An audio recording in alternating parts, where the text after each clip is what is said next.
Foi dito muitas coisas em comum que tem de Brasil e Finlândia, de desafios, né, e de oportunidades que tem. Mas eu queria destacar algumas questões aqui, porque, estou entendendo, nós estamos fazendo uma conversa aqui, independentemente de ser Brasil ou Finlândia, nós estamos tudo no mesmo planeta. E, portanto, nós temos desafios a manter esse planeta e manter a vida nesse planeta. Mas eu também queria destacar algumas questões, alguns avanços que nós tivemos aqui no Brasil nos últimos anos, em relação ao desafio que é colocado para todos e que, de certa forma, vocês na Finlândia já superaram em boa parte, que é o desafio do desenvolvimento e a conservação ambiental, a qualidade de vida das pessoas. Aqui no Brasil ainda nós estamos muito incipientes nesse desafio. Mas é importante destacar que nós conseguimos tirar 32 milhões de pessoas que estavam na linha da miséria, que passavam fome. Aqui no Brasil, todo ano, as igrejas todas desenvolviam uma campanha de Natal sem fome. Hoje não tem mais sentido você fazer uma campanha de Natal sem fome, porque hoje as pessoas têm o que comer. Então esse é um desafio muito grande. No Brasil, nós todo ano batíamos recorde de desmatamento da Amazônia. Vocês devem ter, em algum momento, alguns anos atrás, também se preocupado com esse desmatamento na Amazônia. Tanto é que o Brasil, a maior parte das emissões, a responsabilidade do Brasil das emissões de gases de efeito estufa, era de desmatamento, era da queimada. Hoje já não é mais, o principal está na área de energia, porque nos últimos anos o Brasil adotou uma série de medidas para diminuir esse desmatamento, tá? A mesma coisa eu poderia colocar nessa perspectiva de futuro, entendeu? Nós no Brasil, até 10 anos atrás, nós tínhamos pouco mais de 2,5 milhões de jovens universitários. Hoje já somos mais de 7 milhões de universitários, tá? Então isso mostra. Há pouco tempo atrás, a nossa empresa de energia, a principal empresa de energia, a Petrobras, ela era somente uma empresa petrolífera. Hoje ela tem uma boa linha dela, uma boa parte dela preocupada em ser uma empresa de energia. Então, cada vez mais, uma empresa de energia e menos de petróleo, simplesmente. Então, tem algumas atitudes que o Brasil veio fazendo.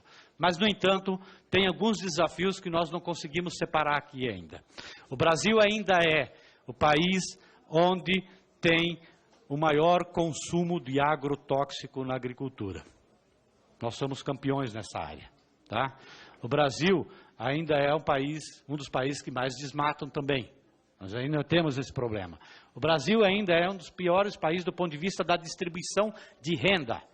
O Brasil hoje é a 6ª, a 7ª economia mundial, mas está lá nas últimas classificações em termos de distribuição de renda. E aonde que está o desafio? E aí eu queria pontuar rapidamente.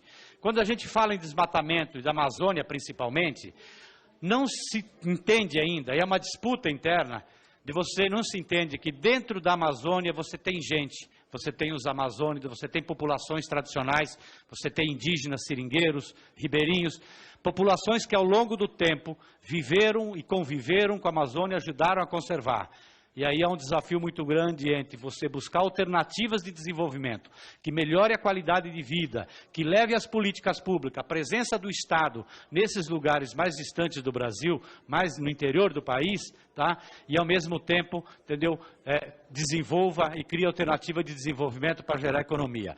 Na área da energia, nós ainda estamos muito baseados numa economia na energia que é insustentável. Então, as nossas metas de produção de energia sustentável, principalmente a partir do sol, a partir do vento, que o Brasil tem um potencial muito grande, a meta ainda é tímida.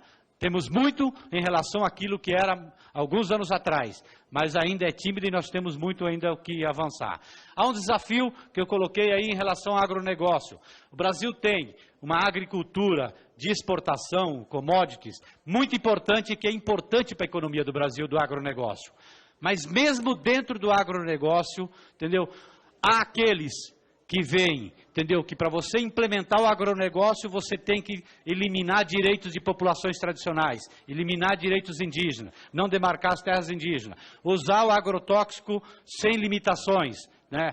Não respeitar a legislação ambiental, não respeitar as matas ciliares. E há aqueles mais inteligentes que sabem que se tiver uma agricultura com a extensão que o Brasil tem, é possível você cada vez mais ampliar o mercado, inclusive lá na Finlândia, na Europa como todo, em outros países, porque cada vez mais quem vai importar produtos da agricultura no Brasil vai querer saber se respeita o planeta, se respeita as pessoas e se respeita o planeta. Então é esse o desafio que está colocado para a gente aqui ainda, é de como buscar o desenvolvimento, aproveitar o potencial que tem no Brasil, mas desenvolver, proteger o meio ambiente e, ao mesmo tempo, criar condições de qualidade de vida para a maioria da população brasileira que ainda não está no mesmo estágio de bem-estar que tem, por exemplo, a maioria da população da Finlândia. Muito obrigado.